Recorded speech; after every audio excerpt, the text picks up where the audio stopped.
Hello and welcome. Welcome everybody to the Cloud English podcast. My name is Luke. It is December 23rd, 2034, I think, and we have a lot to talk about. It is the eve of Christmas Eve, if that's your thing. If people celebrate Christmas, Christmas Eve is somehow now becoming a bigger holiday than Christmas in some ways. It's on my calendar. For some reason, it showed up on my calendar as an event. Tomorrow is Christmas Eve. I remember that day as a child being the most exciting day of the year. For sure, without a doubt. Now, not so much. I didn't even remember. I forgot that it was coming up. Anyway, that's what's going on. We have a lot of stuff to talk about today. We're going to be focusing today generally on health. We're going to be talking a bit about how to describe how you're feeling. That's an important thing to be able to do, whether you're talking to friends or family or a doctor, right? You need to be able to describe how you feel, to describe your symptoms. We have some specific phrases to go over to do that.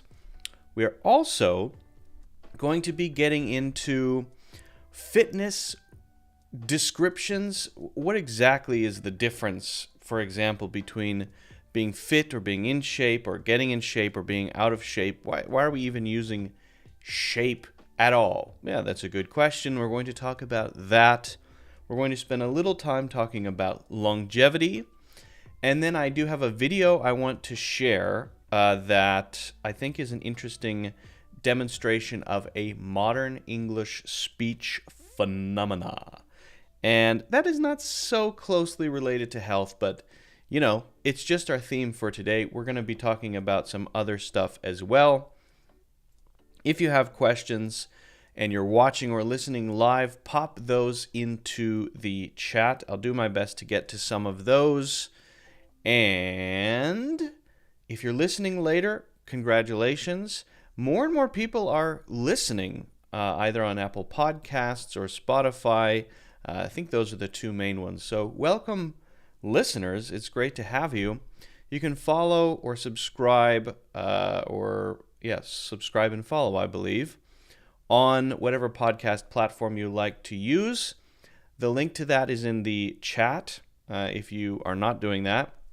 If you're interested in watching these live and participating, and or checking out other videos, because I also post 3 to 4 videos per week, including another podcast I do with Mushroom on the weekends, then you can subscribe to the YouTube or Facebook. Let's be honest, YouTube is the place to be, right? Also, if you want to grab a free course to improve your spoken English, you can sign up for Natural English Conversations. That is my free course. You can grab that. Well, I did say it's free, for free, and that is in the links in the description. It should be the first link. And also, if you want to sign up for a monthly membership, you can get 30% off the monthly membership. And by the way, it is not just 30% off for the first month. Don't you hate that when the first month of a membership is just 30% off the first month, and then the next month you have to pay the full price? It's 30% off for the first entire year, all right? So check out the monthly membership. I'm posting stuff regularly there on the website, and you can check out other links if you like. If you are interested in supporting the podcast, then I would appreciate if you could simply hit the like button and subscribe. It is a tiny little action that takes you less than a single second, which can be a big help for the podcast. It's a good way to show support, and it's a good way to help me, grow. All right, so that's it for the top of the show. I think we can kick it off with our first topic, and it's great to see that we have some people joining. Luba is here, and Walla is here, and Alejandro is here, and Omar is here, and Octavio is here. That's fantastic. It's good to have you all here. Wonderful. Amazing. If you're into Christmas, Merry Christmas. If you do one of the other things, Merry whatever that is. I did Christmas one time I told this story already. Dang it. Merry Christmas. Why is it Merry Christmas? I think we should change it to Happy Christmas because it's weird. Nobody uses the word merry anymore. I think it should be Happy Christmas. A long time ago, I told this story, but I helped some friends, some Japanese friends who did not speak English, period. On Christmas Eve, they were visiting the city, and for some reason, I ended up being their sort of helper guy to help them get subway cards and stuff. And on Christmas, they kept saying, Happy Merry Christmas, Happy Merry Christmas, because they thought that Merry Christmas was the name of the holiday. And they didn't realize that merry means happy. So, you know what? Let's get rid of merry. That's my new campaign for 2023. If I ever run for president, that is going to be, I'm going to be running on 3 major initiatives. Number 1, merry will be changed to happy. And anyone caught using merry in front of Christmas will be sentenced to life in prison. Number 2, live music. I'm going to be such a popular president. Live music is illegal. Because I don't like it. Number 3, that's my unpopular opinion. If you want to know my most unpopular opinion, that's probably it. I don't like live music. I think it's bad. I've never heard live music that I enjoyed ever. Number 3, I'm like a Grinch, right? I'm like the Scrooge or the Grinch. I'm so bitter and cynical. Wow, what's happened to me as an adult? Number 3, if the coffee cup lid for the paper cup doesn't click on, and if it just sits on top of the cup, then whoever made that is sentenced to also life in prison. Whoever designed the cup lid that just sits on top of the paper cup, this is the worst crime against the coffee drinking experience, I think, of all time. I don't know how could someone design that? It needs to click on so that when you take a sip, the lid doesn't flip up and spill all over you, right? And I still encounter these lids that just sit on top. What is going on?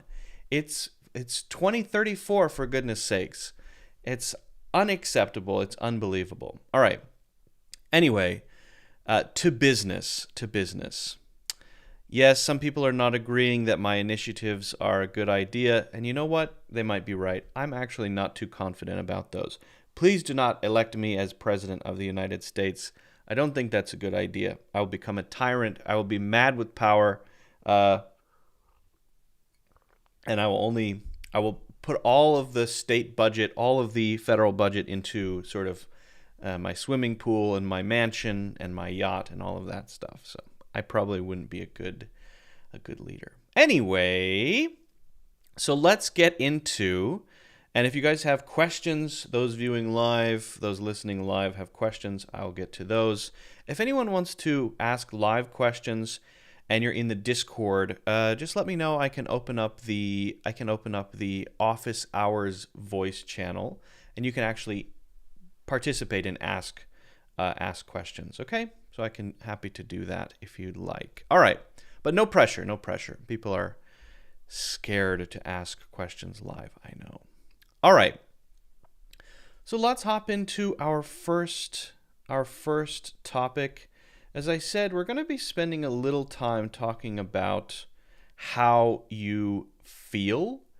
And why did I say it like that? How you feel? It's a weird way to say it. But first, I forgot to add my slides to the thing. Give me one moment while I resize this. Bear with me, friends and neighbors and citizens, pilgrims, Bohemians, Targaryens, or whatever you may be. Bear with me. I just have to resize this because I forgot to do it before. I really need to get on that. All right. Okay, we're good now. Okay, we're golden. or made in the shade. That's as dope as soap on a rope. Okay, enough of that. So let's get into our first topic.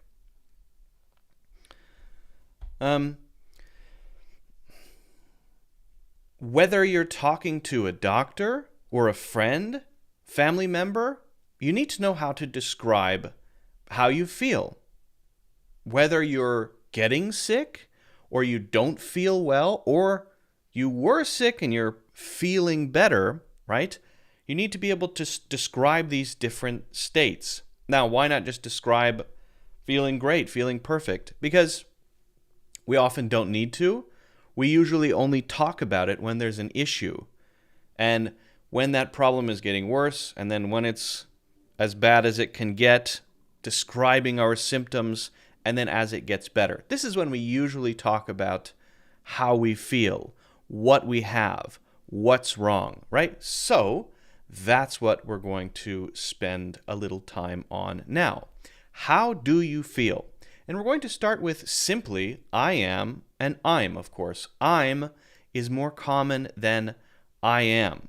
Now, this might be a way to talk about symptoms. Symptoms are the things that you experience associated with some the hair on my eyebrow, some problem. You have an issue. Okay, well, what are the symptoms? Okay, you might say, for example, I'm not feeling myself. Now, that's not really a specific symptom. That is a broad description of how you feel. I'm a bit under the weather. But then once you say that, you might then go into something more specific. I'm not feeling myself. Oh yeah? What's wrong? I'm feeling a little nauseous, or just I'm a little nauseous. I'm a little nauseous. So you can use I am or I'm for both of those to speak more broadly, generally about how you feel, and then to go into some specifics. I'm a bit under the weather. I'm so cold. I'm under the weather. First, that's the broad description. Okay, now give me one of the symptoms. I'm so cold. Or if it's a fever, something like that, I'm burning up. I'm burning up is a common way to describe a fever. And we'll talk about how to say fever, but we wouldn't say I'm fever. You would say I'm burning up. So the interesting difference is when we use things like have, we might be naming the thing, right? I have a fever, and we'll talk about that in a moment. But when we use I am, then it feels more like an experience, right? I'm burning up is something I'm going through, and it's not necessarily naming it. I'm not saying it's a fever, right? I'm nauseous. That's what I'm going through right now. So it's a way to make things a little bit more immediate, to emphasize them as experiences. I'm as sick as a dog. That's a common expression. I feel like it's less common than before, but if we feel very bad, I'm as sick as a dog. Oh, wow, that's terrible. I'm exhausted, right? I'm fatigued. I'm nauseous. I'm burning up. I'm dying. Something really bad. But then we might describe this movement from, well, where are you on this path of hopefully getting better? It's not getting better. I'm on the way down. I'm getting worse. I'm getting worse. I'm getting worse. That means maybe my fever is getting higher or my symptoms are getting more severe, right? Getting worse suggests movement. Getting better, getting worse. And you can say, by the way, once you're through that very difficult part, I'm getting better. I'm getting better. And then I'm great. I'm fine. I've got a hair on my eye. Where is this hair? What is going on here? I feel this hair, but I can't locate it. Anyway, I'm losing my mind. I'm losing my hair. I'm getting worse. I'm slowly recovering. Okay, so we're describing there. We've reached the bottom, and it's coming back to normal. But I'm slowly recovering means there's it's going to take a while until I feel completely myself. Okay. Now we need to talk about naming the thing, right? And it's common to say I have, But it's also really common to say I've got. Now, what's the I've there? Well, it is just another I have. It's I have got. That's what it is. I have got. You might say to yourself, well, that doesn't grammatically make a lot of sense, right? I would say for now, just don't worry about it. Stop asking questions. Just shut up and say it. Now is not the time to point out what doesn't make sense in the English language. Okay, so name what you have. I have the flu. Okay, I've got the flu. Perfect. Well, I'm sorry to hear that you have the flu, but I mean, that phrasing is perfect. So great job on the phrasing. Sorry about your flu. I have COVID. I've got COVID. Is there any difference between those? No, not really. I've got feels a little bit more colloquial, a little more casual, but it's literally the same thing. To name a specific disease. I've got rabies. I've got rabies. Stay away from me. I want to bite you, and if I do, you will get rabies too. Okay, so that is the specific name of the disease. But we could also describe symptoms this way. I've got fatigue. I have fatigue. I have a fever. A fever is a named thing, but a fever is not a specific illness, right? It's just a symptom. So you can use I have and I've got to name symptoms as well as the specific thing that you have. I have a cold. I have the flu. I have the chills. I've got the chills. I've got a high fever, whatever it may be. Now, changing that to the past tense, of course, puts the whole thing in the past. So if you say, I got without the I've, this hair is still here. What is this? Oh, there it is. I got it. It was an eyelash? 2 eyelashes. Finally found them. God. Okay. All right. Well, where was I? Oh, yes. So if you put everything in the past, right, you can do that. If you want to put it in the past, you can do that by using just got or changing have to had, putting it in the past. So I had a fever means now I don't. I had a sore throat means now I don't. I had major fatigue means now I don't. It's still here. What is going on? Am I losing my mind? I'm having a mental breakdown. What is happening with the hair on my eye?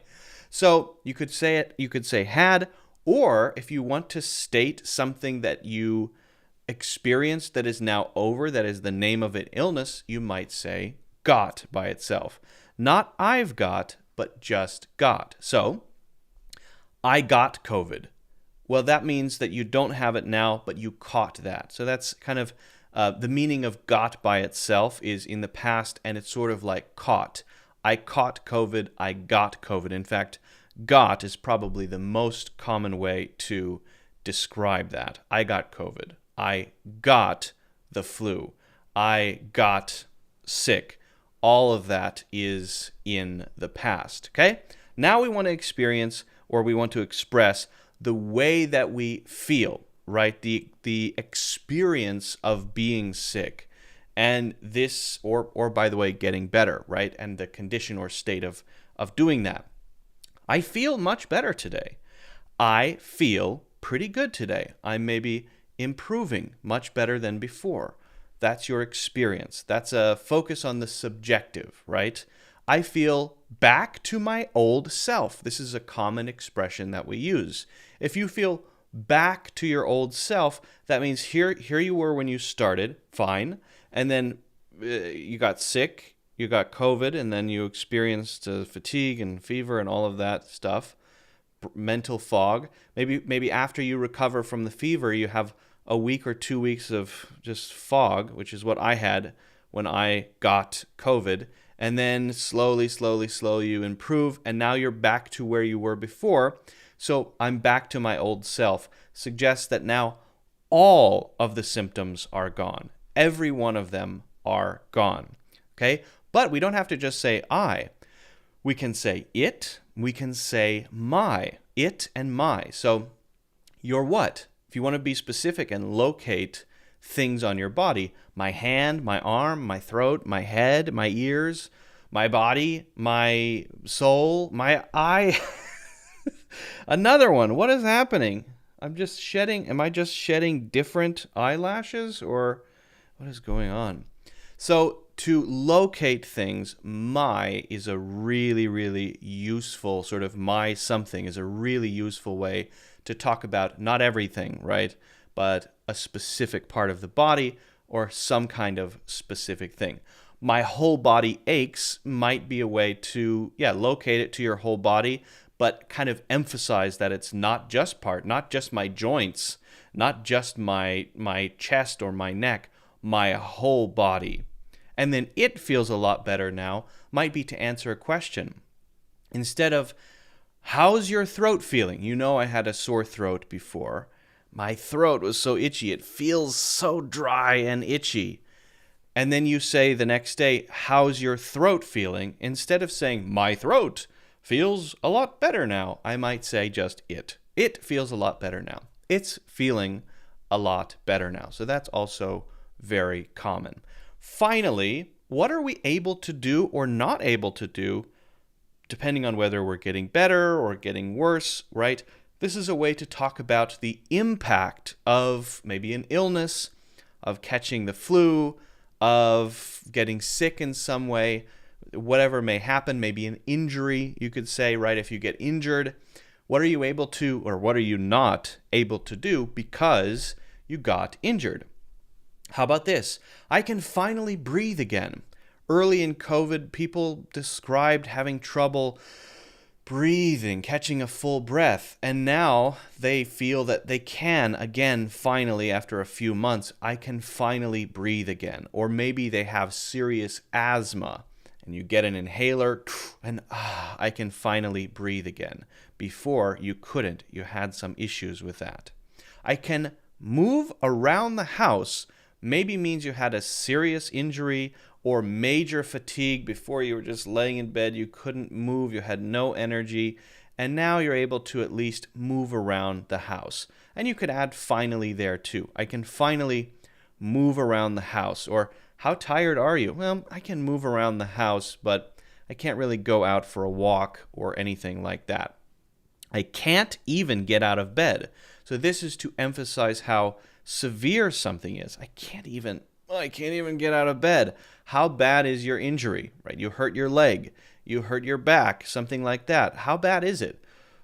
I can't even get out of bed. I want to, but I can't without a crutch or something like that. So, okay, that really helps emphasize it. You're not just saying my back hurts. You're telling me how bad it is by saying what you cannot do, right? I can't eat without throwing up. I can't eat without throwing up. That's pretty serious nausea. You have a stomach virus or something like that. That's pretty severe. I can't even eat without throwing up. So again, focusing on the impact, focusing on what you are or are not able to do because of whatever is going on with you. So we talked about have to describe or name, usually, the thing. We talked about I am, right? Or I'm, to focus on generally what we're going through, right? I'm sick, to simply state what we are experiencing right now.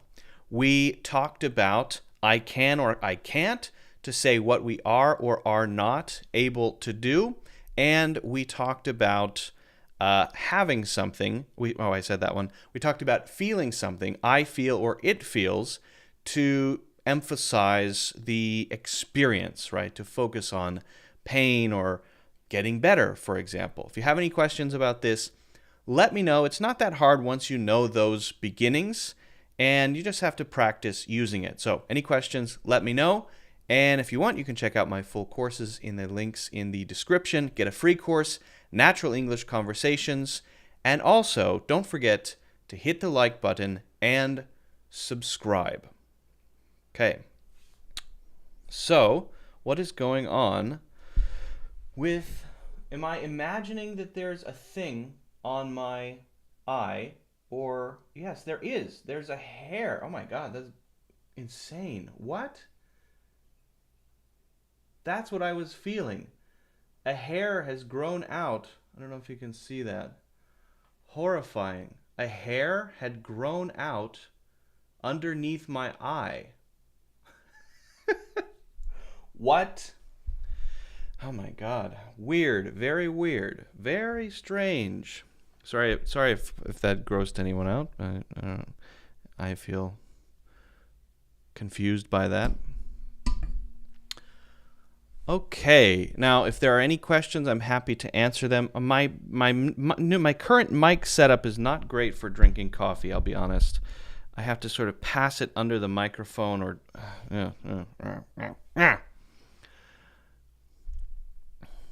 all I want for Christmas is no strange rogue hairs growing under my eyes. Alejandro says, I don't think the word Mary is going to be taken out of existence. I tend to agree with you. You're probably right about that for sure.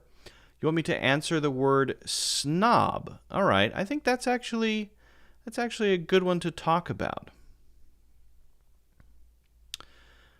And Oliver, hello and welcome. Happy Christmas to you. Not Merry Christmas, but happy. What do you call the bubbles on the skin after spilling boiling water? I think that would just be, I would call that third-degree burns. I mean, that's just a burn or a burn rash. I think it would just be called a burn. Yeah, if I'm not mistaken. Okay, so I want to take on one of Adnan. Hello, welcome everyone. We're going to be getting into some other health-related topics, but I do want to also answer any questions. So let me take on Alejandro's question here. And actually, I think I'm going to do the question thing a little differently. I'm actually going to pop over to the Blackboard just in case I need it, right? Okay, so we'll put that right up there at the top, shall we? Because we might want to give some examples.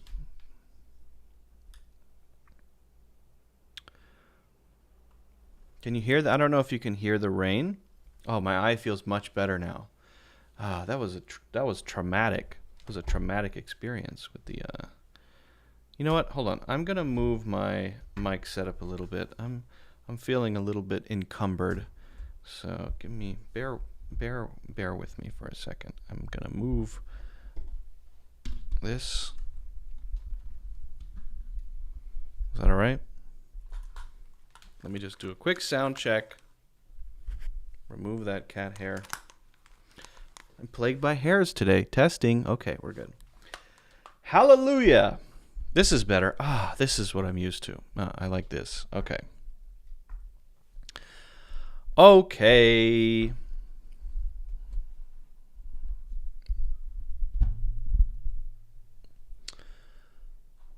And got my board. So Alejandro says, bro, could you tell me what does the word snob mean? For example, you're such a snob. And I absolutely can tell you what it means, Alejandro. So in general, a snob is someone who we might call pretentious. They look down on others. They might be very picky, and usually when we use this word, it is a negative description. It is a negative adjective. But I would want to focus on it in sort of two key ways. One might be a kind of general description, and one is more specific. Okay? So in the general description, this is, I would say, more negative. just to describe a person as a snob. You're such a snob is the kind of person they are. They look down on others as lower than them. Generally, they think that they're better than everybody else. They flaunt what they have. Oh, check out my Rolex. That sort of thing, right? And it's not just someone who has a Rolex. It's someone who has a Rolex and thinks that that's what makes them better than others, right? And they actually treat others worse because of that, right? So, and sometimes we say a snob. A snob is also very stuck up.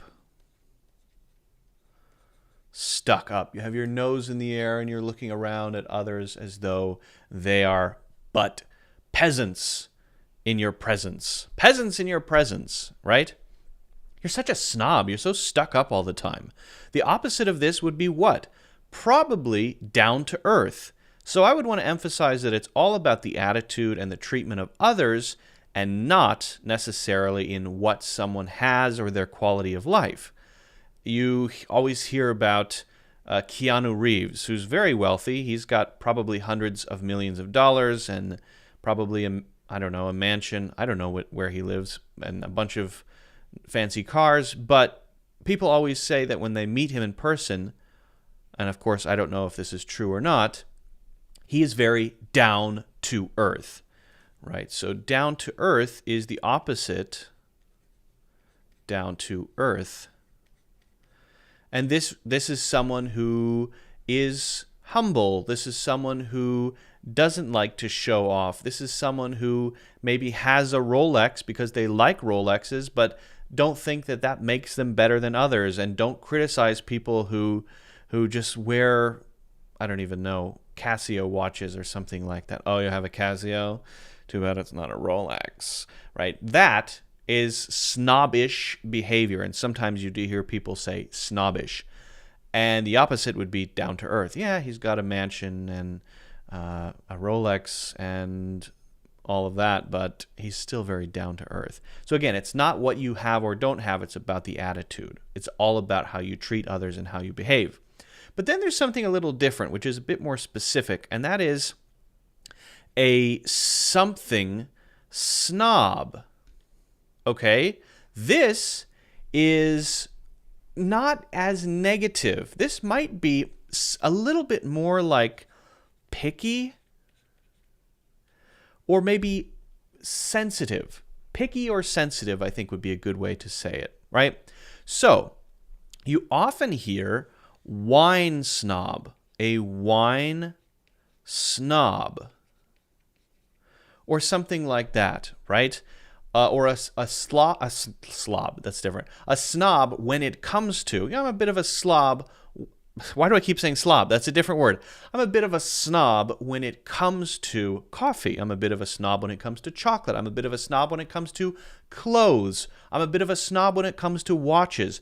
But it's focused on that one specific thing, and it doesn't necessarily mean that that's the kind of person I am.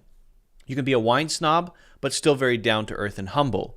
You could be a snob about or when it comes to watches because you don't like to wear Casio watches, but you're still a humble person in general, right? But you think that watch is trash and I only wear the best watches. I don't know anything about watches, okay? So please don't ask me any questions about that. So what I really like coffee. I drink a lot of coffee. I know quite a bit about coffee, and I can often taste the differences between coffee from one part of the world as opposed to another. If you gave me an African coffee and a South American coffee, I think I could taste the difference. Pretty confident. But I'm not a coffee snob. Now, I would be a coffee snob if I insisted that I only drink the best coffee. I'm sorry, someone offers me coffee and I say, no, thank you. No. I don't have to say it like that. No, thank you. But the real reason is because it's trash, and I wouldn't be caught dead drinking that coffee. But, and that might make me a coffee snob. But I'm not a coffee snob because even though I know a lot about coffee, and I think I have a pretty good coffee palate, and I do like to drink nice, expensive coffee sometimes, I will drink the worst trash coffee you could give me. Give me styrofoam cup gas station coffee. Bring it on. I love it. Give me instant coffee stirred with one of those little plastic straws that's been sitting around for 3 days. Bring it on. I love coffee not just for the fine taste and the aroma. I love coffee for what it is in its totality. Walmart coffee, gas station coffee, instant coffee, coffee packets, the craziest coffee you can imagine, Kopi Luwak coffee, whatever. I'll try it all. And so I'm not a snob, but I do know about it. So that's kind of the idea. Hopefully that's clear. If you have any questions about what snob means and how to use it, let me know. Also, feel free to hit the like button and subscribe to support the channel. Check out the free courses in the link in the description and get a free course. That should be the first link in the description. Okay, great question from Mr. Alejandro. I appreciate that, sir. A classic Alejandro question. Excellent. Thank you so much. We have some other things I want to get to. Happy Christmas, everybody. I like this. I like that we've got some happies coming in because, you know, I'm in favor of that. And I don't know if you know that we're banning Merry. So Merry Christmas will soon be punishable by a life sentence in prison. We say that word the same way in Russian, and it has the same meaning. Oh, nice. Good to know. Luba, hi, Luke. You keep putting stuff out in week out the festive season, notwithstanding, much appreciated. Okay, wait. Let me read that again. You keep putting stuff out week in out the festive season, notwithstanding. Oh, I see what you're saying. I keep doing live podcasts and posting videos and stuff. Absolutely. In fact, I'm going to be releasing a new video this week about Salt Bay crashing the World Cup. Yes. Happy Christmas, everyone. Happy Merry Christmas. Okay, it's time to move on, I think. I want to talk. One thing we're going to do later, by the way, just to tell you what's coming up a bit, we're going to be going over what exactly does it mean to say that you're in shape or out of shape, right? What exactly does that mean? Because there's definitely some fuzziness around that. And then we're going to look at a quick video about vocal fry. And then we're going to talk about blue zones. We're going to do the thing we did last week where we build a word bank from an article.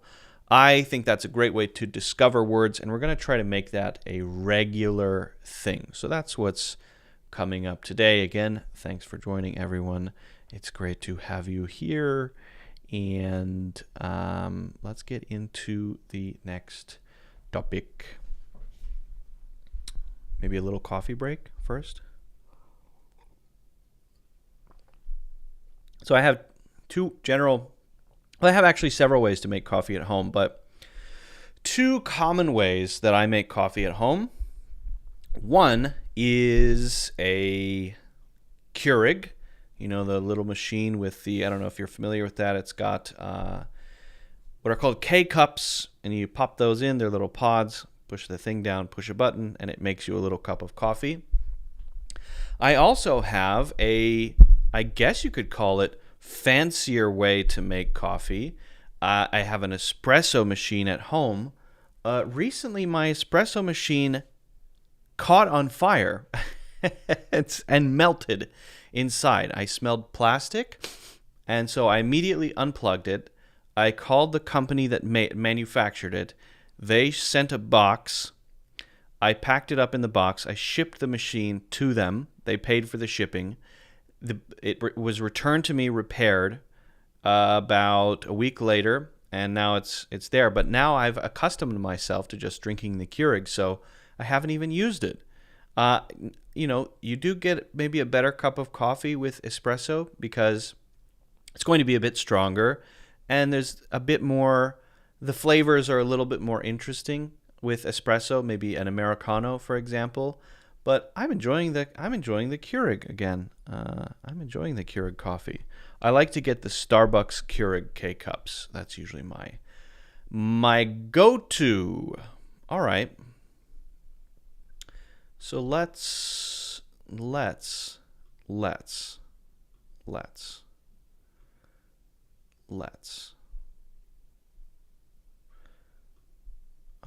talk about fitness.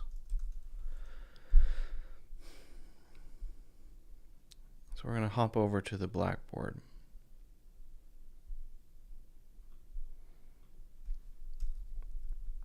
Yeah, you know what this means maybe, but do you know exactly the difference between it and other things? Maybe not. I don't know. Let's see. All right. So, okay. There we go. When we talk about fitness, what exactly are we talking about? Are we talking about how someone looks? Are we talking about their ability to run or jump? Are we talking about their heart health, right? Or how long they can hold their breath? What are we talking about? And what about phrases like in shape and out of shape? In shape and out of shape. What about these? What is this? Shape. Out of shape. Well, I want to explore this because there are a few different layers here. One layer is the actual meanings, and then there's also connotation that we need to explore, all right? So broadly, when you say the word fitness as a noun, people think of it as a category. And usually when people think of fitness, the immediate association is exercise. So although fitness includes your diet and how you eat, right? Losing weight, for example, fitness is very important to me, might include having a very healthy diet. When I say fitness is very important to me, most native English speakers are going to picture me maybe running or lifting weights or swimming or something like that, doing some physical exercise, either strength exercise, let me pop a little T in there, or perhaps a cardio exercise. Cardio would be things that make you breathe heavy and increase your heart rate, right? Running and swimming and jumping jacks and things like that. Things they do with the ropes, I think that's cardio too. I don't know. Right? So that's what people naturally associate with fitness, is the exercise part, right? But again, we're just talking about a broad category of activity there. What about if we remove the ness part and we just say he or she or he is very fit. Okay, now what are we picturing? Are we saying that they're healthy in terms of their heart, in terms of maybe their muscle mass, how much fat they have? Are they healthy, right? Or are we talking about looking great, having a great body, a muscular body, a toned body? What are we talking about here? We could be talking about either one, right? If someone says he or she is very fit, medically, we're only talking about how healthy they are. Certain metrics about their health, right? If they run for 20 seconds and after 20 seconds they're breathing very heavy, then this person may not be fit, okay? So one meaning of this, or one connotation of this, is the sort of medical one, and that is about how much activity you can do. Really, how healthy you are. That is your fitness. That is how fit you are. And even if you have a bit of a tummy, you're a little bit chubby, you can be fit overall, right? You maybe not morbidly obese, but at least you can be fit and not extremely muscular. We say shredded, right? So you can be fit, but not... I'm going to use shredded. I like that, not shredded. So if you're shredded, that means you have amazing muscles, extremely cut, angular muscles, very low body fat, right? You're shredded. But the more everyday usage of fit is more like you have muscles, you look fit, right? So because we're not walking around doing medical tests on people all day. Excuse me, let me take out my stethoscope. Ah, yes. Could you run for me for about 30 seconds? Okay. You are very fit, even though you don't look like it. We don't do that. So we just look at people, and from their appearance, we make judgments. And so if we see someone who looks like they have nice muscles, and maybe they don't have a lot of fat, and they generally look very healthy, we would say he or she is very fit. You look very fit. You look fit. But so we use it in both ways. Someone may look very fit and be extremely unhealthy. Okay, you have muscles, but you're weeks away from death because you're just lucky in the way that you look, but you really aren't healthy at all. You don't take care of yourself. It happens to be how you look. You look muscular, but it's because of all the drugs that you do that you don't gain weight, and it makes your muscles stand out. But so you're not fit at all, but you look fit. So there's the perception, and people use fit for that, and then there's the medical reality, and people use fit for that. But the one that is closer to the appearance is the more common one, okay? So what about people describing themselves then? If you describe yourself, it's probably a mix of the two. I'm getting more fit. I got fit this year. This year, my New Year's resolution is to get fit.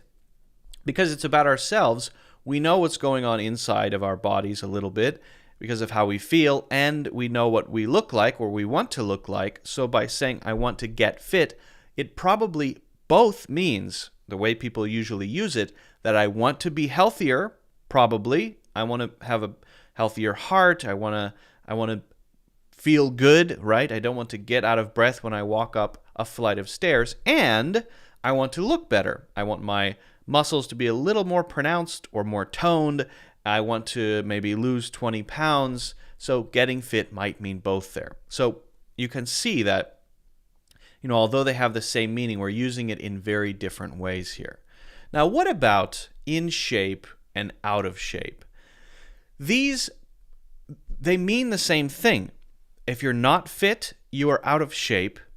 And if you are fit, you are in shape. That's it, right? He or she is, and we wouldn't say very in shape probably, but we would just say he or she is in shape. And what this means is exactly the same as fit, but sometimes there is more of an emphasis on the appearance. And for this one, we don't usually use it in that more medical sense. Usually for the truth, right? The medical truth of, you can run for a minute without getting out of breath. We wouldn't say, okay, you're in shape. We would say, a doctor might say, okay, you're quite fit, or you are not fit. But they probably wouldn't say you are not in shape. You are out of shape. That's more of a it's slightly more superficial in the way that we use it. So we look at someone and we see that they are a little overweight, maybe chubby, maybe a bit, maybe kind of fat. Fat is usually quite fat. So chubby, a little overweight. And we say, he's kind of out of shape. He used to be in shape, and now he's kind of out of shape because he works too much and stopped exercising. He's out of shape. That's kind of his appearance, a little pudgy. Oh, that's another one. A little pudgy. And maybe just the appearance, not as healthy as before. Okay.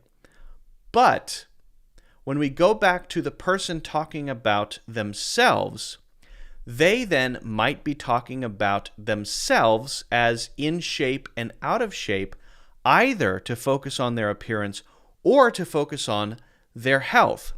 So you might say, even though I've put on 20 pounds, I'm still in really good shape. Right? We would say that about ourselves because we know what we're able to do. We still run regularly, we still lift weights, we still have good cardiovascular health, we don't get out of breath. Those ways to measure or figure out, how healthy you are right now in terms of fitness, we might use in shape for that, regardless of how we look. So we might have put on a few extra pounds, but we could still say, I still think I'm in great shape. Yes, I've gained weight, that's true, but I'm in great shape still. You could say that. Now, some people will mean it that way, but some people will mean it the other way. Some people will focus on only the appearance. This year, my goal is to get in shape. And if we want that, if we want to achieve that, but we're not there, we use get. We say get fit and get in shape. Get. I want to get fit. I want to get in shape. And I think get in shape is more common than saying get fit. And usually, if I were to say it right now, my goal for 2097 is to get in shape. I'm probably focusing on being healthier, eating better, looking better, maybe building a little muscle and running more, and the overall sort of fitness that I want to achieve, including my appearance, right? And if it's a process, if we're moving away from that, for example, we were in really good shape and now we're sort of getting out of shape. So we're sliding down. I'm kind of getting out of shape. I'm eating junk food. I'm not exercising enough and it's not good. I'm getting out of shape. I think a great example of this might be something like bodybuilders who have amazing muscles, giant muscles, but they might not necessarily be in shape at all. They're so out of shape they can't run. They're so bulky. Some of them may not be in great shape, even though they are extremely muscular and they look like works of art, right? So that's where all of this kind of gets into that territory of connotations, of what does it mean in the way that you say it, in the situation that you say it in. It depends on the person. It depends on the situation. What you have to know is that we use these words differently, sometimes to refer to the medical truth. You are not very fit. And sometimes to focus on the superficial appearance. Wow, he or she looks really fit, or doesn't look very fit, or is out of shape, or is really in shape. And sometimes we're talking about both, and usually the people talking about both are the person who's saying that themselves, because they live inside their own bodies, so they might mean it either way, okay? So hopefully that clears things up, or at least gives you a clue about why this is not so clear if you thought they were very simple before, okay? If you have any questions, let me know. And if you don't mind and you want to support the channel, feel free to hit the like button and subscribe. Also, get a free course, a free English course to improve your spoken English. You can find that in the links in the description. Okay. So let me erase this quickly. That's fitness. That's being in shape. And we'll get into some other stuff later. We have an article to look at. I don't agree with people worrying too much about their appearances. Don't forget that beauty is in the eye of the beholder. That's true. Vitaly says, in British English, fit can also mean sexually attractive. Absolutely. I agree with that. Just wondering if you use that in American English. It can. There's not always a focus on that because someone could be very fit, but then there's no sexual component to that, right? But I know how they use that in British English. I would say it's more used that way in British English than in American English, but certainly I understand if someone says that. I understand what they're talking about, right? So I think it's just not as often used, in American English that way. It's a little more general, either that sort of medical thing or the appearance. Now, one example might be, my little brother. He runs really far every day now. But if you look at him, he doesn't have insane muscles. He's in good shape, I would say, but it's not like he's extremely muscular. He's very healthy. He's very fit. But about 5 years ago. No, it's got to be more than that. 7 years ago, he wanted to become a bodybuilder. And he got absolutely shredded. He had no body fat. And he looked insane, right? He looked like a beast. He was not in good shape. He told me, he said he was more tired. He had less energy. He wasn't running. So he's in much better shape now than he was then when he had crazy muscles and no body fat. So that's an interesting thing as well. It's very subjective. Sir, I can't remember the words for a certain condition. Sentences help me and find out the solution. Not quite sure what you mean there, Saeed Gaming YT, but maybe rephrase that. And I'll see what I can do. Alejandro says, I don't agree that people worry too much about their appearance. Here's the thing about that. I agree you want to be healthy. And you want to, mentally healthy and not hate yourself if you're not perfect, because nobody's perfect, right? However, I do have a bit of an issue with if someone is obese to the point of being very unhealthy, right? There is kind of this movement now called body positivity. Body positivity is this idea of kind of love yourself, be happy with yourself, which in general I think is great. But I think it should stop exactly at the line where you are unhealthy. And not that you should hate yourself because let's say, for example, I don't know exactly what the line is, 70 pounds overweight, right? 80 pounds overweight. Now, you should not hate yourself because you're 80 pounds overweight. But I don't think it's healthy for people to say, stay just the way you are. You're beautiful just the way you are, in the sense that encouraging it is essentially a death sentence for someone who's very overweight. Because being overweight is a fact. Medically proven, being very overweight is unhealthy. You will die younger if you're very overweight. That's the reason why there's ways to measure this. Being overweight increases your chances of getting cancer, increases your chances of getting diabetes, increases your chances of high blood pressure issues, hugely increases your chances of heart disease.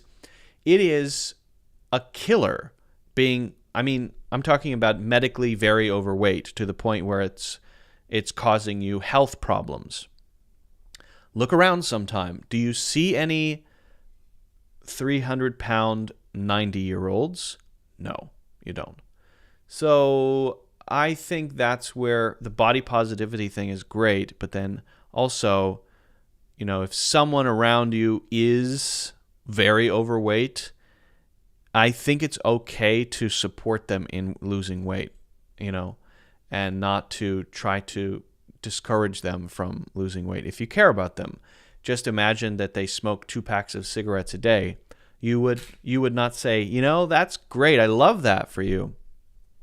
If you have anything to say at all, you might say, when they say, I want to stop smoking, instead of saying, no, don't stop smoking. I love it for you. I love yourself.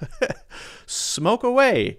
Instead, you would probably say, yeah, if you need any support, I'm here for you. I can take cigarettes out of your mouth and throw them out the window if you like.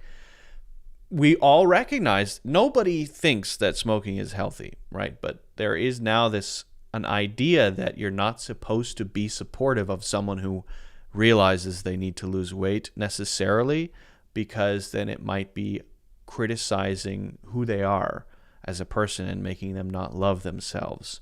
But they can still love themselves and be encouraged to, I think, lose weight. That's my opinion. That's my take. Alejandro says, I agree with you in part because there are very healthy, worried people that die so soon. How can that be explained? There are very healthy, worried people that die very soon. Not quite sure what you mean there, Alejandro. Not sure what you mean there. I'm not sure what that means. Okay. Where are we? Oh, yeah. Let's talk about vocal fry. Very healthy. I mean eating healthy and having a healthy life in general, but they sometimes die soon anyway. Well, people die for all kinds of reasons. I don't know what to tell you there. There are a million reasons that people die. That's a happy thought. Merry Christmas, everyone. Happy Christmas to you.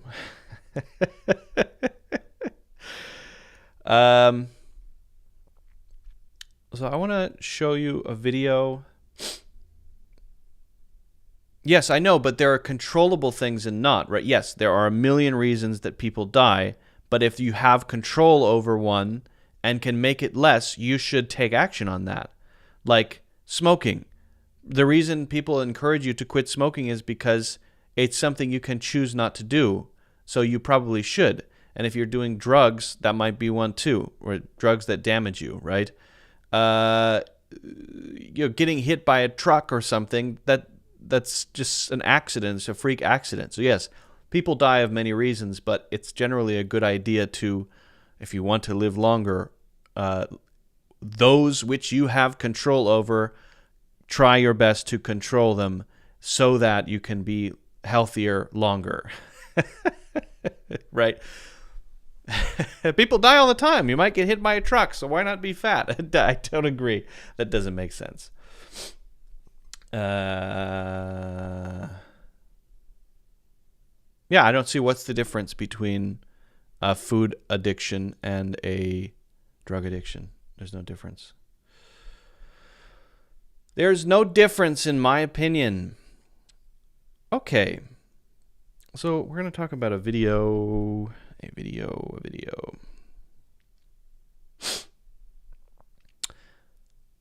There is a trend in speech, particularly among younger people, that has been identified with women that I think is actually broader, that I want to talk about a bit, and I want to show you a video too. It's called vocal fry. Vocal fry. When your voice goes like this, it makes you sound like you're tired. Now, the criticism has been of young women who do this, and there's a debate about, number one, whether young women who do this should be criticized for doing so, right? Or whether we should just accept it as, hey, it's just a way that people speak, get over it, right? I have an opinion about this, and I want to share my opinion. But first, for context, I want to share a video about vocal fry. So let's take a look at the video, and then I want to talk about this a little bit. Well, there's a man on the news.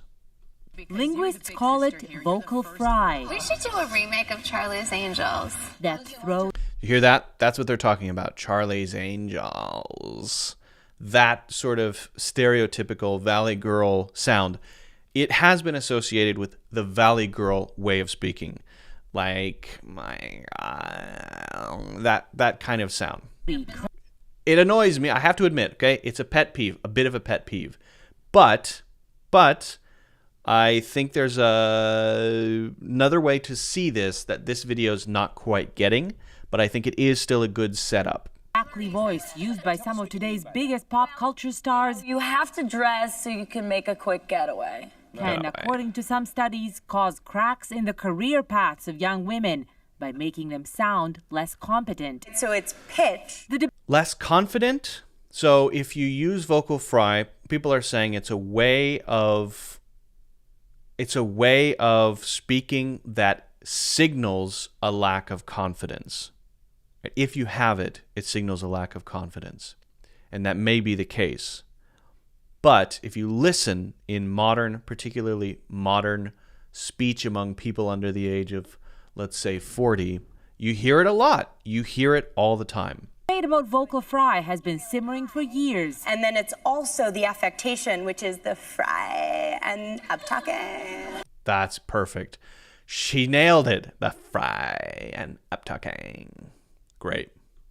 But it reached a boiling point when the prominent feminist author Naomi Wolf wrote about it in The Guardian, urging young women to abandon it in the workplace. Wolf clarified her point of view earlier this week on CBC Radio's The Current. I'm not criticizing young women. I'm saying our generation has failed in not providing adequate mentoring and support for these young women that they feel they need to use their voices to kind of camouflage their strength. Wolf's article. So her opinion is that actually it's not that there's anything wrong with young women. It's that there is a need to educate people about what kind of speech will best represent their strengths. How do you speak, right? And that's an interesting take, I Triggered think. an uproar among bloggers and commentators. They say scrutiny of women's speaking patterns is just the latest frontier in the endless barrage of judgment faced by women. I think that it's ludicrous to discount what a woman says and take her any less seriously because of a speech peccadillo that... So pay attention to what she's saying. It's not fair to treat or deal with a young woman a specific way because of a mannerism or because of an intonation, right? Pay very close attention to what she's saying there, because that's a very interesting point as well. Young women should not be judged on a specific way that they speak. Okay. affects everyone. What many of Wolf's opponents are particularly upset about is the double standard.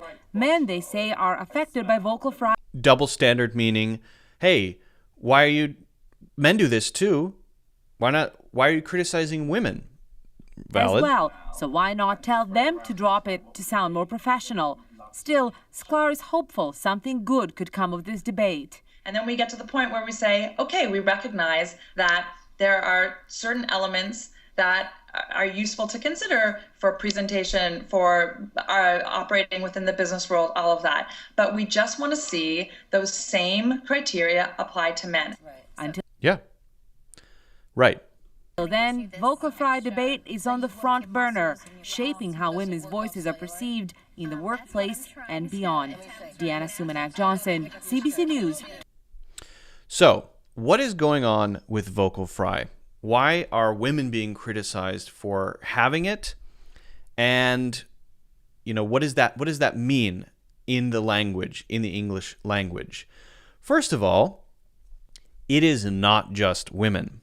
So the point about criticizing women specifically for vocal fry, I think comes because that's where we hear it more often, especially in the media, because the type of women who are portrayed in reality shows, maybe they're more often the type of people who speak that way because maybe they don't have to, they're not presenting themselves in a sort of formal setting. It's the Kardashians, and they talk like that because that's how extremely rich people who live in California tend to talk. But I think if you looked more broadly, you'd probably find that the number of women who use it and the number of men who use it are pretty much on par. I don't have the numbers to support that, but that is what I would guess. Okay, now we have a couple of opinions there. One opinion, that women are treated unfairly because they're being criticized for this. To me, that makes perfect sense, right? Well then, what should we do? Should we say everyone should just speak however they want all the time and we shouldn't have standards? I don't think that's what that lady was saying. She's saying, let's just be fair between men and women, right? The other lady, the feminist who everyone was criticizing, was saying the education system has failed these young women because they don't know how to represent themselves in, for example, a workplace setting. And I think there's also some validity to that we have, in modern English, broken down the barriers between public speech and private speech. And this is a modern trend that has been continuing ever since let's say the 19th century. It's a trend toward moving away from having two types of speech to making everything one type of speech, right? If you are around me socially and you hear me talking with friends, I'm not talking like this. That's because I believe having different types of speech for different settings is necessary. And if you look at oratory back in the 18th century, it was very distinct. You have speech that you use in public in front of others, public speech, and there's an art and a craft to that. And then you have daily speech, casual conversations. So I think that the reason for this debate is because we have forgotten about this idea that there can be two types of speech. And because it's kind of mixed together, the wall has broken down so that we think that speech is just speech. We can't make any criticisms about how people talk. So my view is this. Yes, let's not criticize women for talking like this. Let's criticize everyone for talking like this. But let's not criticize everyone for talking like this in every setting.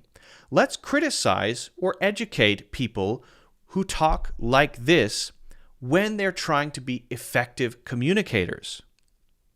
The fact is, right? The fact is, if you're speaking in public, there may be some things that you can do that are going to make you more impactful. If you're talking in front of others and you're like this and you say and like a lot and you're looking up and you have a lot of up talk where you sound like you're not confident and all of the sentences end in a question and you have vocal fry and you use words like literally. Okay, if you're around your friends and you talk like that, who cares? But if you are presenting to investors who might invest in your company, they're not going to take you seriously. So I think we need to move in the opposite direction. We need to get away from the trend of all speech being the same, and we need to return to this idea that there's speech we make in public and there's speech we have casually between, for example, friends. And when it comes to that casual speech between friends, whatever you want to do goes. I have nothing to say. Yeah, if you use like too much and a lot of vocal fry, whether you are a man or a woman, by the way, I probably don't want to hang out with you. My personal preference, okay? That's just me. It bothers me. It doesn't only bother me for women, though. It bothers me for everybody. And I hear it a lot among men. I hear like a lot among men and women. To me, it's that thing. It's not whether it's women or men. However, if it comes to a job interview and I'm interviewing someone, if it comes to a presentation, a professional presentation, when it comes to talking in a setting in front of people, I think you need to know what is going to reach sort of the maximum audience, what is going to have the most impact. And right now, that probably means toning down the vocal fry, toning down the ums and the likes, being more articulate, and actually working on the craft, the art of speaking in front of other people. So that's my take, okay? Let's be critical. Only of this one, though, not of this one. And not only women, of everyone. That's my view. If you agree, if you disagree, let me know. I'd love to hear your thoughts. If you haven't already done so, don't forget to hit the like button and subscribe. Also, check out my free course, Natural English Conversations, in the link in the description. All right. Yeah, I'd be curious for your thoughts on this. I have strong opinions about it. And it's something I want to make a standalone video about is this trend. We have somehow got this idea that speech is just speech, talking is just talking. But if I transported you back to the 1800s, you would be shocked at the difference. There is formal public speech, and then there is everyday speech, and those are almost two different languages, right? And it's really interesting to note that, but also note that we've forgotten about that, and that it could be a good idea to go back to it, in fact. Okay.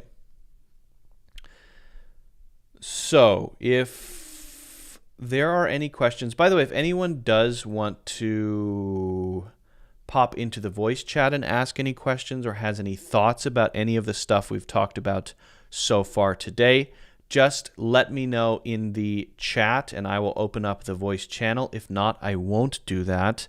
But you have to let me know, and no pressure, of course. Alejandro says, totally agree about drugs. Luba says, the movement in modern meaning demotivates people to take care of themselves. Okay, that's about the health comment. Yeah. That kind of speech trend is annoying, at least for me, but everyone is free to speak as they want. Everyone is free to speak as they want, but you have to deal with the consequences of not succeeding in, for example, job interviews. Job interviews, it's a yes or no situation, right? If you're up against someone who is articulate and well-spoken, you are at a major disadvantage because people use the way you speak as an indication of the kind of person you are. And if you don't know how to speak well, to communicate well, you're going to be judged on that. And you're more likely to be passed over for someone else who understands the importance of developing good communication skills, good language skills, and good speaking skills. We have covered a lot so far. We're only an hour and 18 minutes in, and we've certainly talked about a lot of things. Wow, amazing. I have an article about blue zones that I want to talk about, and I also have one or two other things I'd like to get into, but let me just quickly change this to word bank, because for the blue zones thing,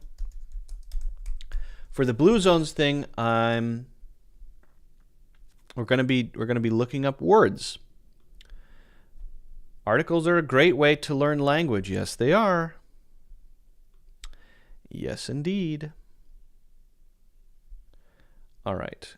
Okay. Give me one moment. Maybe I'll hit this for a second. Oh, or maybe this.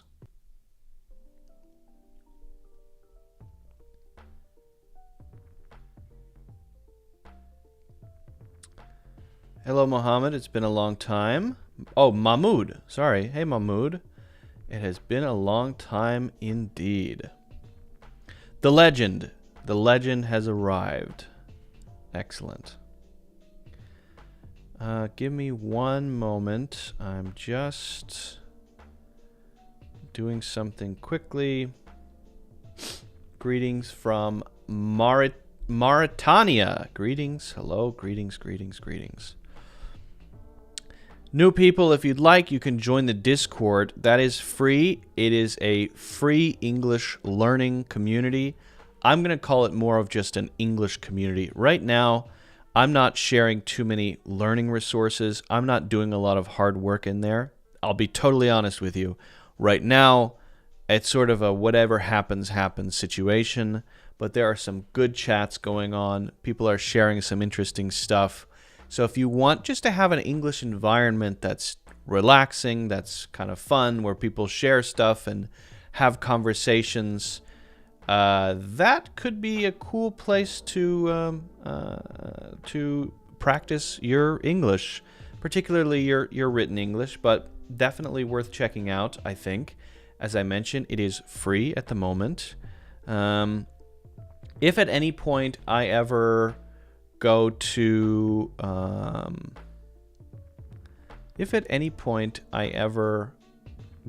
sort of a model where there's a lot of learning content in there and I'm actually putting in a lot of effort into the Discord, it might go to not free. So get in while you can, because it may not be free forever, depending on what happens.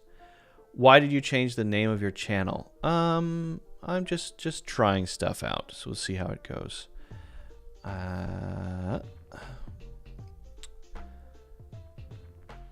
Okay. So the voice channel is open. If anyone wants to hop in there and participate, no pressure, of course. And now we're gonna go through our article. So get ready for that.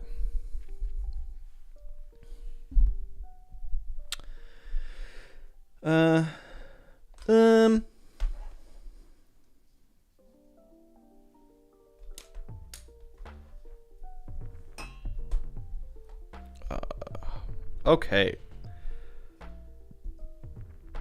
Just arranging everything here. A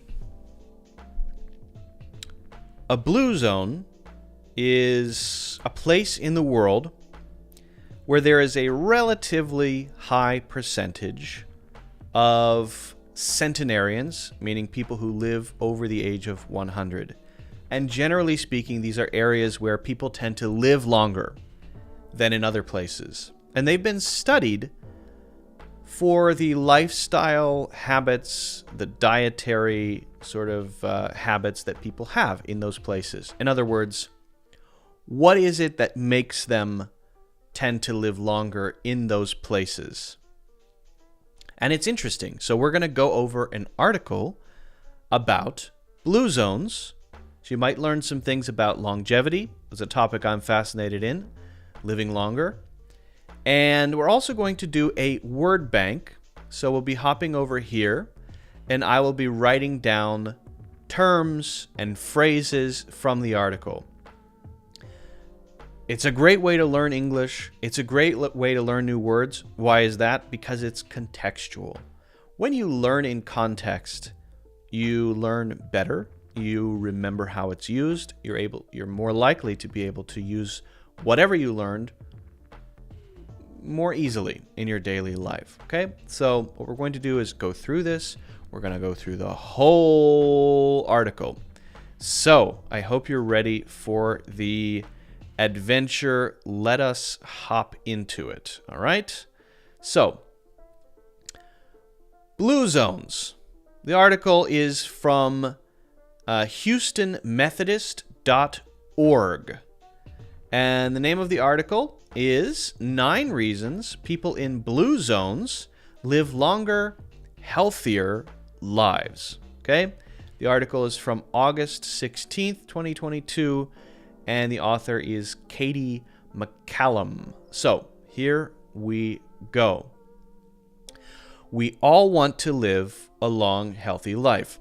That's a bit of an assumption. Okay, not everyone does, but I do. Wouldn't it be great if there was some sort of cheat sheet to help make that happen? Make it happen. Why did I add the word that? Dan Buettner, a National Geographic explorer, and his team of demographers. We're not going to write that one down. A demographer, I think, is someone who studies populations and the sort of age groups and ethnicities, things like that. Scientists and anthropologists might have thought as much when they began might have thought as much when they began studying regions of the world where people live the longest. The team, which coined the term blue zones, has shared what they learned about the world's longest lived communities in journal articles, talks, and books. Okay, so here's our first word. We're going to talk about the word coined. A coin?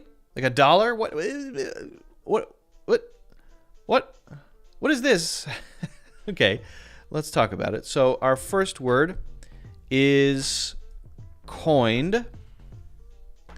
Coin or coined. And essentially what it means, and you may be able to guess from the context, is to invent a term, to create a word that may be useful, that then maybe after that people start using. They don't have to start using it, but when we're in a sentence and we want to invent a new word because we feel like we need it, so to coin a term, happiness-ishly, which is not a word, but I'm now inventing that longer word because I think it suits what I want to say, right? So you add to coin a term, to coin a word, to signal, hey, I am making up a word now, just so you know.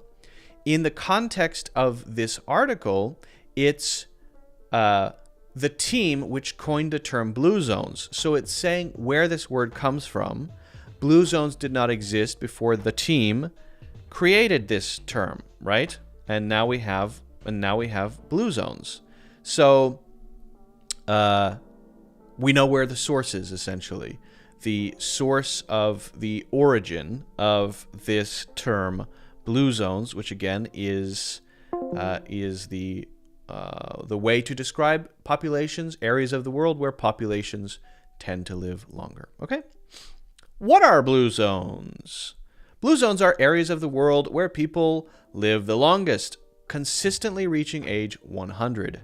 In contrast, the average life expectancy in the U.S. is currently 77 years, according to the CDC. Life expectancy, because it's so specific, I'm not going to write this one down. The life expectancy is the average that people generally tend to live.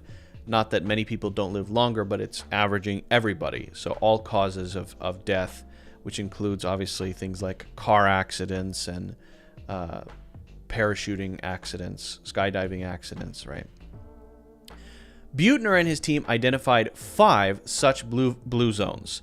And it's not just about longer lives. It's about healthier ones too, says Caitlin McAfee, a wellness dietitian at Houston Methodist. People living in blue zones are also much less likely to suffer from chronic illnesses. All right, so I'm going to focus here on chronic because that's something that comes up pretty often. So let's talk about chronic and then its partner word acute. So chronic and acute.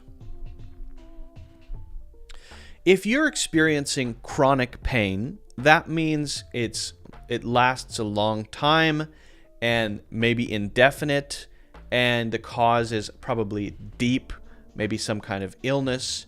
It may be psychosomatic, which means it's caused by some unconscious sort of issues that need to be worked out. And acute is sudden, immediate, right? So when we're talking about health stuff, a chronic illness would be something like diabetes, would be something like hypertension, high blood pressure, would be something like heart disease, would be something like kidney stones. This sort of thing is this long-term health issue that is not this sudden problem that happens and then goes away. Getting the flu, or maybe having a sudden illness that you recover from and then it's gone. That sort of thing we could describe as acute, right? Acute symptoms are, ooh, ow, or I have a sore throat, or things like that that are short in duration and usually symptoms of some short duration thing, whether it's an illness or an injury, right? These are acute things. Whereas chronic symptoms are the cause, or rather the result of, some deeper problem that may be either incurable or requires just long-term treatment, but can generally not be cured. Maybe we can deal with it, but not actually fix it. Or maybe it just takes many years to get through this illness, right? So that's chronic and acute. We do use these words in other ways too. Maybe chronic issues that a company has, right? It's not an acute issue. This is a chronic leadership failure. A chronic leadership failure suggests that there are deep systemic issues in this company when it comes to how leadership is done. And this is a chronic leadership failure, a deep issue that has been going on perhaps for many, many years. Okay, that's enviable given that 6 in 10 adults in the US have at least one chronic health condition, including diabetes, heart disease, cancer, dementia, and 4 in 10 have 2 or more conditions. Whoa. That's a lot. I don't know why I'm laughing. That's horrible. Why am I laughing? Stop laughing, Luke Pretty. The 5 blue zones are located in Sardinia, Italy, home to the world's longest lived men, not man. Okinawa, Japan, home to the world's longest lived women. Loma Linda, California, Seventh-day Adventist community that outlives the average American by a decade. Ikaria, Greece, tiny island community with significantly reduced rates of common chronic illnesses. Nicoya, Costa Rica, area where people are more than twice as likely as Americans to reach 90 years of age. These are the original blue zones, says McAfee. Since this time, though, the blue zone principles have been used to create healthier communities across the U.S., including other parts of California, Oregon, Minnesota, and our Texas neighbor, Fort Worth. Maybe that's near where Methodist is. Did we read that? Okay. Fort Worth is a city. What do the blue zones teach us about healthy aging? The goal of studying the 5 blue zones was to uncover commonalities that might explain why people from these regions live longer lives without the chronic disease rates we see elsewhere, explains McAfee. Okay, to uncover commonalities, to uncover issues. Now, I'm sure you can guess what this means, but let's just write this down as a really useful word to know. Uncover. And I write this down because the meaning is obviously to take the cover off of something, but it's more often used figuratively than literally. So if there's a figurative meaning, figuratively and literally, I'm sure you know literally. So if it's figurative, it's not actually doing that thing physically, but it is still using the concept to explain something. So to uncover a box is to literally take the top off of the box, take the lid off of the box. But to uncover a mystery, to uncover the cause of something, to uncover the reasons for something, to uncover and what was the specific word used, commonalities. So the commonalities are, what do these blue zones have in common? The noun form of that is commonality. Okay, fine, I'll write that down too. I don't really want to focus on commonality though. If you insist, Kathy, then I will. Commonalities. Okay. So the common usage is the figurative usage, which is to uncover problems, to uncover crime rings, to uncover issues, to uncover maybe something that was hidden before in the culture, all sorts of things. And it is much less often used literally to remove the cover from some container or something like that. So the literal meaning is removing the lid from the box. Okay. Where were we? Oh, Buettner's team identified 9 healthy principles called the Power 9. They believe to be at the core of Blue Zone living. What are your principles? There's a great book called Principles by Ray Dalio, and principles are things to live by, deep and important beliefs that you hold, that you use as guides for your life. These are things that you do not break. These are things that give your life structure. These are things that give your life meaning. These are sort of the rules for yourself that you make, that you look at. So we're not talking about laws here. We're not talking about rules here. The reason they're called principles and not laws or something like that is that they come from within. And maybe some people have no principles. That means they'll do anything, right? Clout chasers have no principles. They'll do anything to get famous.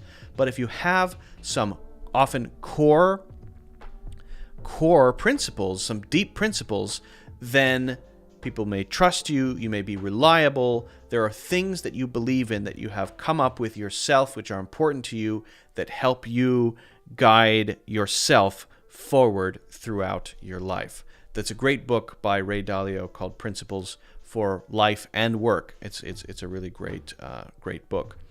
Now, just as a small point here, I always remember it this way. Some people ask, "Oh, principal. What about the principal of a school?" Same spelling, same pronunciation. The pronunciation of the leader of the school is exactly the same as this, but there's an interesting spelling point here. Principal, the principal of my school, the principal is your pal. Pal is like a friend, right?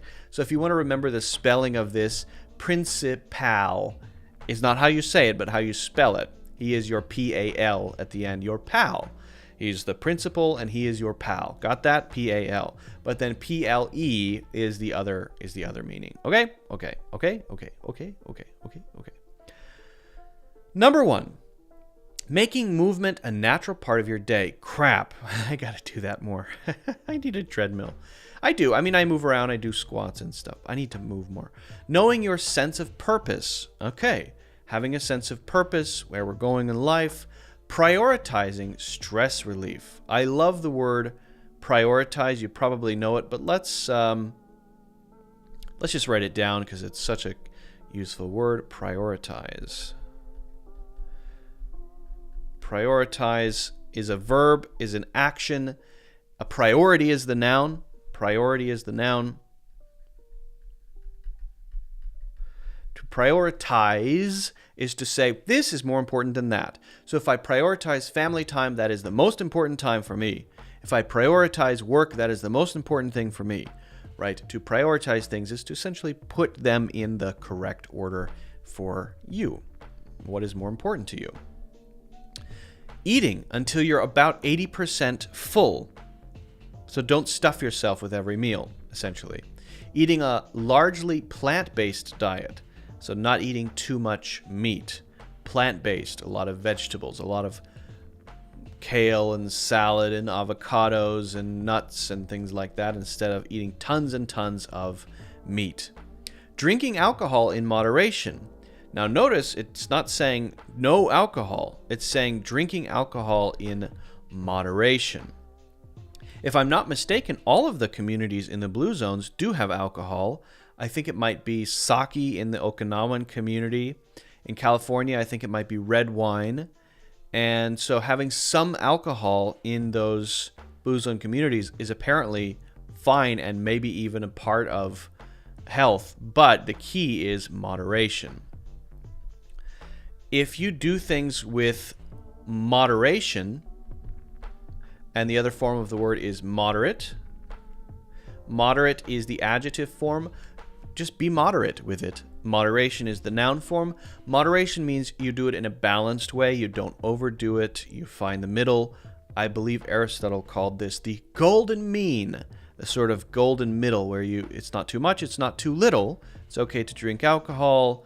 It's okay to do drugs, to do hard drugs, just don't do too many. No, maybe some things are better not to do at all. I think probably doing meth is one of those things that moderation is 0. Probably, yeah. That was a stupid joke. Okay. Connecting with your community, having people around you who you trust, who you can talk to make your life more meaningful. Maybe that means grandparents taking care of grandkids, big families getting together. 8, putting family first. So putting something first is another way to say prioritize. If something is important to you, then you prioritize it. If something is at the top of the list, then you put it first. So you put first. Very common phrase. Very common. So anytime you want to say this is my top priority, when I prioritize things, it's my number one priority. We could say number one priority. We could say top priority, but we also say put it first.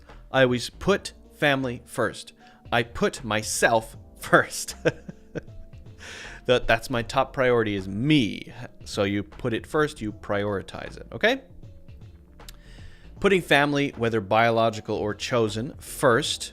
So it's saying, okay, maybe you hate your real family, so maybe you get another one. And then put them first. Choosing social circles that support healthy behaviors. So maybe not friends who like to use squirrel suits. Squirrel suits are those suits where people are flying through the air. It's extremely dangerous. The chance of smashing into a cliff is high. So maybe squirrel suit buddies maybe doesn't qualify here because you're likely to die at a young age. Maybe motorcycle buddies, maybe not here because the death rate is very high. Maybe meth friends, not the best choice. That tends not to end very well. But friends who like to do active things, friends who like to socialize and talk, friends, a book club, friends who like to get together and cook together and bake together and hike together and make waffles together and look at people in squirrel suits together. Oh, look, people in squirrel suits. Glad we're not in squirrel suits. That is a healthy behavior, right? That is good behavior. So, all right. Of course, 9 principles is a lot to incorporate right away. Fortunately, I've been saying McAfee and McAfee. I think both are okay. Of course, 9 principles is a lot to incorporate right away. Fortunately, McAfee has some advice on how to realistically implement them. So implement is a great word, by the way. Let's write down implement.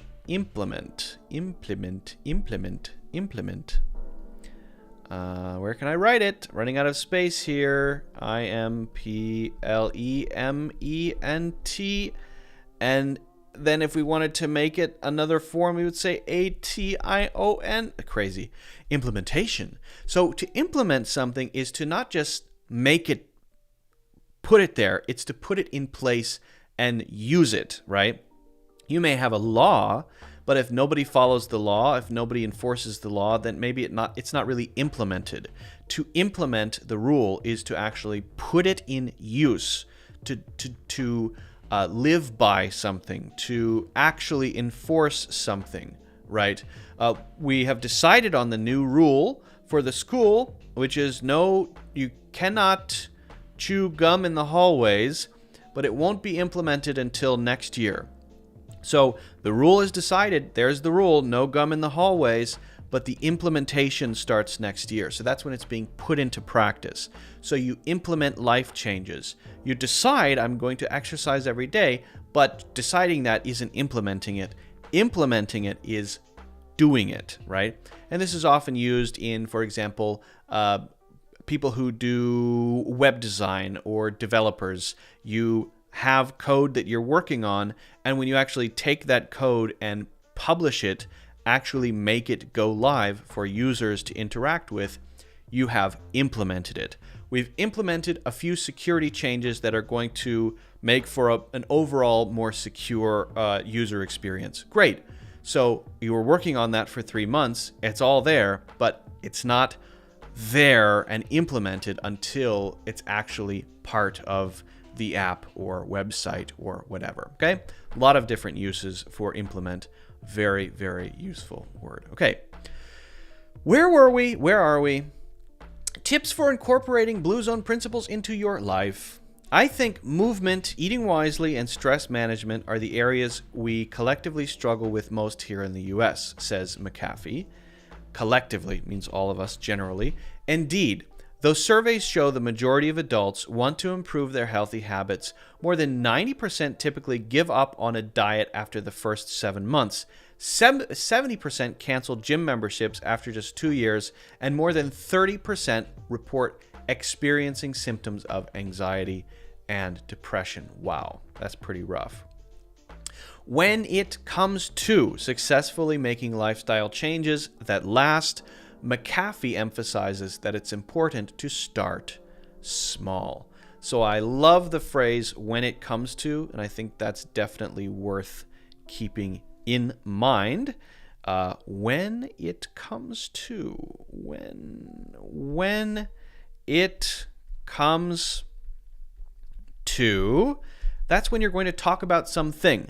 When it comes to a healthy lifestyle, when it comes to your hobbies, when it comes to your family, when it comes to implementing these security changes to our website, when it comes to doing a live podcast, when it comes to going through a bunch of words from an article. If I want to focus on that, I can often begin with "when it comes to." It's extremely useful. I love this phrase. I use it all the time as a way to say, hey, now we're going to focus on this. So when it comes to learning words, it's a great idea to learn them in context. Learning them from articles is great because you can see them in real sentences. Learning them in isolation, in lists, memorizing them in flashcards, not necessarily the best way to learn when it comes to really using vocabulary. Okay. So start small, which means to, don't overwhelm yourself. Just take little steps first. You don't have to overhaul your life overnight. Now, overnight is probably an exaggeration. If people say overnight, usually what they mean is rapidly. That's all. It's not literally over one night. It's usually just saying suddenly, quickly, right? It's not really focusing on the night. Says McAfee, start by incorporating just one or two of these principles, being realistic about what's achievable for you. For instance, if you know you're not moving enough, McAfee says that you don't have to begin by trying to commit to strenuous exercise 5 times per week. Instead, your first goal might be walking 15 minutes every day, building up from there. So building up means increasing. I'm building up from 15 minutes a day. After a week, I was at 30 minutes a day. Now I'm at an hour a day. She also adds that it's important to find your focus and create a plan. So make a plan, find your focus or what you're going to concentrate on. Pick a principle you want to work on, then ask yourself what you enjoy doing, what you have access to, when you can make time for it, and what's realistic for you. That's actually really good advice, I think. For building habits, you don't want to go crazy because you're likely to give up. You don't want to bite off more than you can chew because you're likely to give up. But if you take little bites and build habits slowly over time, you're more likely to be successful in the long run. It's easier to stick with something when you have a foundation set for accomplishing it. Wow, I agree with that completely. Here are some healthy living ideas to get you started. Walk, swim, garden, or find some other form of activity, physical activity you enjoy. Find an activity buddy. Set reminders to stand up and move every hour. Increase the amount of vegetables on your plate each meal. Try eating plant-based once a week. Make time for stress relief. Practice mindfulness and positivity self-talk. Take steps to improve your sleep quality. Play a brain game. Disconnect from technology when with family and friends. Plan dedicated time to spend with your loved ones. Volunteer in your community. Join a local group like a walking club, gardening group, or faith-based organization. Well, I don't want to go over any of those specific words except for one, and that is mindfulness. Mindful. Again, with these articles, you don't want to try to learn every single word you don't know. You just want to pick, 10 to 15 at the most, not that many, right? Because you don't want to overdo it. You don't want to bite off more than you can chew. So if you are mindful, that means you're paying attention to what's going on. I'm mindful of your time. I want to be mindful of your emotional conditions. I know you're very fragile. I want to be mindful of that. Please be mindful of my reputation. When you talk about me, remember that I have a reputation for being sort of family-friendly. So be mindful of that, please. Thank you. So to just be aware of something, to be paying attention to that. But mindfulness is focusing on, more broadly, specifically, it's more of a contemporary word, a way of calming yourself that could be an actual type of meditation. So mindfulness meditation is a type of meditation where you sit there and you simply observe stuff that's going on around you. And you notice your body and you notice the feelings and sensations. Oh, there's an eye. There's a hair growing out from under my eye. What the heck is going on? That's very strange. It's annoying. So mindfulness is generally connected to health in that way. All right? We're pretty much at the end here. I don't want to write down any more words because we have quite a lot. So if you want to focus on prevention, it starts with making little changes for yourself. McAfee adds, saying it differently each time. We've seen communities where these health-promoting behaviors have made a difference, so why not try to adopt a couple of these and see if they work for you too? Wow, very nice, very good. This is a great article. If you want to find the article, again, it is called 9 Reasons People in Blue Zones Live Longer, Healthier Lives. And it is by Houston Methodist. Houston is in Texas. Now let's quickly review the words and phrases we talked about. Coined, to invent a new word. Implementation, to put something into practice and use it. Uncover, usually used figuratively, not literally, to mean to open something so that others can see it. Uncover a crime ring. I don't know why I keep thinking of that example. Uncover a conspiracy, things like that. Core principles or principles, things that you believe in that guide your life. Principal, as in the leader of a school, the head of a school. PAL, the phrase when it comes to focus on one specific topic. Prioritize, the verb, to move something up or make it more important than other things. Priority, the noun, the thing that you're talking about. And similarly, to put it first. The thing that is at the top of your priority list is what you put first. Chronic and acute. Chronic is over the long term, something that may never go away, usually about illness or symptoms or a condition that you have often in your body or your mind. Acute is more sudden. It may come and go very quickly. Moderation, meaning to live in balance, to have healthy, generally healthy habits, not too much of one or the other, and the adjective form of that is moderate. We talked about being mindful, being aware of things. That's a more general word, but then mindfulness is a little more specific, often emphasizing mental health specifically, and could be talking about a type of meditation. Commonalities, those are things that are common. What are the commonalities between these two things? What are the things that they have in common? So that's it. We talked about quite a few things. If you have any questions about these, please let me know. Words, any of the phrases we talked about, whatever it may be, I'm happy to help if I can. Again, check out the article if you'd like to do that. This is a great way to learn words and phrases. Do it once a day on your own. Look up the meanings in something like the free dictionary. It is, again, a great way to start using what you learned because you see it in context, okay? I would appreciate if you want to support the channel, hit the like button and subscribe. You can also get a free English course to improve your spoken English. That course is called Natural English Conversations. Again, it is free, and you can get that in the link in the description. All right. Where are we? Well, we've covered a lot today. Luba appreciates when people correct her mistakes. I'm going to do... Okay, I may have missed some things here. Let me just quickly check the chat. Luke, have you decorated the Christmas tree? Luba, I have. I have a Christmas tree downstairs.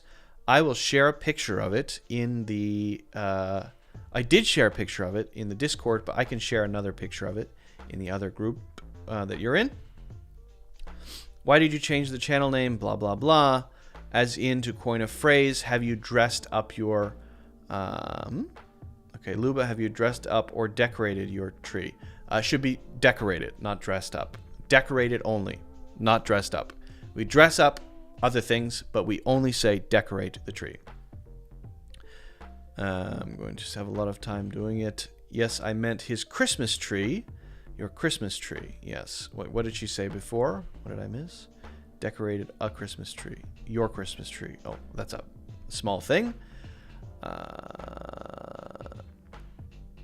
Yes, both of you guys, I think, have good intentions. I really appreciate when people correct my mistakes. I ask them to do it. I consider it the best way to improve. Absolutely. And there's no hard feelings. Correction is good. I like when people correct me too. I posted a video yesterday. I didn't notice there was a typo in one of my slides. I appreciate that. There's a typo. Understand it was coming from a good place, if you see what I mean. Yes, of course, I understand. Okay, great. All right. Friends, neighbors, citizens, gremlins, tree gnomes, elves, potato bandits, turkey rustlers, pelican ticklers. Thank you so much for joining today's podcast. It's been great to have you here. Those listening, thank you for listening. Feel free to give a rating if you can. Make sure you're following if you want to watch the video. You can do that too on YouTube or Facebook and vice versa. The podcast links and the video links are in the description. So whatever is best for you.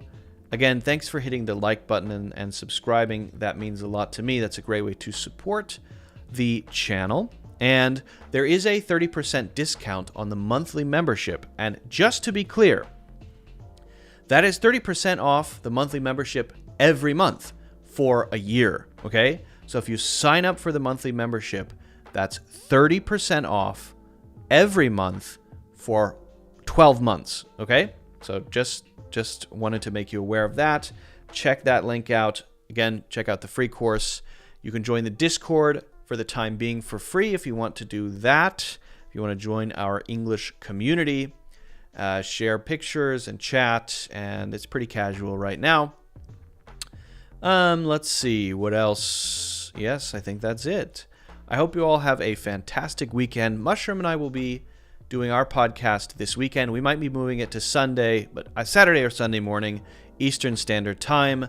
I think I probably updated everyone already, but There will be no more Wednesday episodes. The Wednesday podcast is no more. It does not exist. Instead, I will be using Wednesday to write and record a new video, a fresh video that will be released either on, during the week, but I'm going to be spending my Wednesday doing that instead of an additional podcast, and then I'm going to put everything on in the Friday episode. So Fridays are the day now. That is the most important day of the week for the podcast. So put that in your calendar if you had it. If you have a calendar, write that down. That's it. Have a great weekend. If you celebrate Christmas, Christmas Eve is tomorrow. Happy Christmas Eve. Happy Merry Christmas. I hope you have a good one if that's your thing. And if not, fair enough. Happy whatever else. Happy Hanukkah. Happy Kwanzaa. Happy Mithras. Happy Saturnalia. Happy solstice. Happy... No, it's not a solstice. It's an equinox or a solstice. Yeah, solstice, yes. Winter solstice, yes. Happy solstice. Any sort of pagan holidays I can shout out? I can't think of any. Whatever it is, happy that. Have a good one. Thanks, everybody. Take care, and I look forward to seeing you in the next one. Bye-bye.